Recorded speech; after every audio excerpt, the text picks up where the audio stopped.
After the corrupt regime of Dhanananda fell, for the people of Magadha, the Maurya Dynasty under Chandragupta Maurya felt like a breath of fresh air. Their economy was modifying, their territory was expanding, their religious views were changing.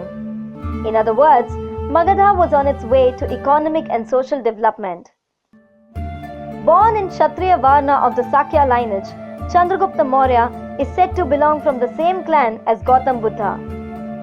Although born in a Hindu family, Chandragupta converted to Jainism. This started a wave of new religious sentiment among the people of the Mauryan Empire.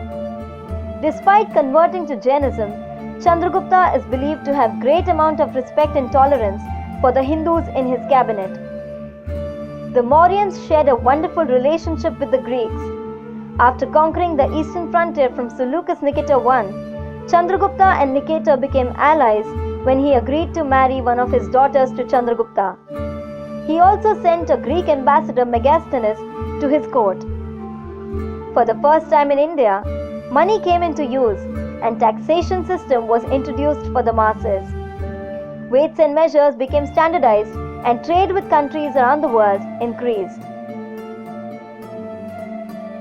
With harmony among all the provinces of Magadha, Chandragupta adopted Jainism in the later part of his life and is believed to have died of slow starvation or sallekhana. After being a prime minister to Chandragupta, Chanakya became a guiding light to his son Bindusara as well. Under him, the Mauryans captured the territories of Mysore and Deccan. Bindusara went a step ahead of his father when it came to religious tolerance. Bindusara was a king who supported the ideals of secularism. He is believed to have given several grants to various Brahmin monasteries. He had years and years of experience fighting battles, was a favorite among the kingdom's ministries, and the people of Mauryan kingdom revered him. Ashoka Maurya was a born diplomat and strategist even without the help of the cunning Chanakya, who died long before he ascended the throne. The territories of Ujjain, Assam, Kerala and Kalinga, which his ancestors could not annex, were all brought under one roof by Ashoka.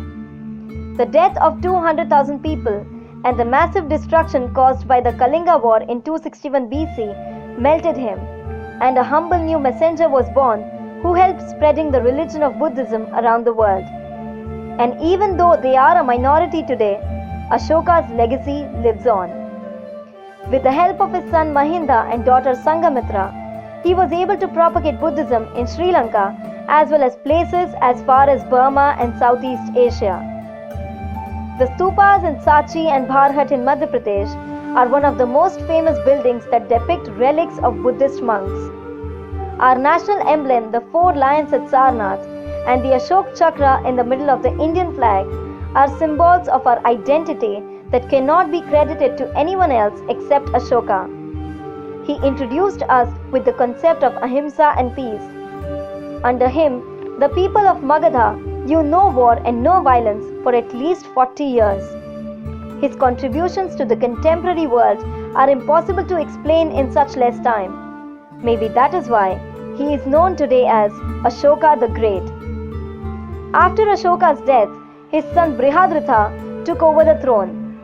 Not much is known about him, except that the Mauryan Empire lost all its glory under him through his inability to control a territory as huge as the Mauryan Empire was. Internal conflicts and foreign invasions such as that of the Greeks were some other factors responsible for the decline of the Mauryan Empire. Around 185 BC, Pushyamitra Shunga, a Brahmin commander-in-chief among the 30 chiefs of the huge Mauryan army, assassinated Brihadratha during a military parade, and thus Patliputra, the capital of Magadha, fell into the hands of the fundamentalist Shungas.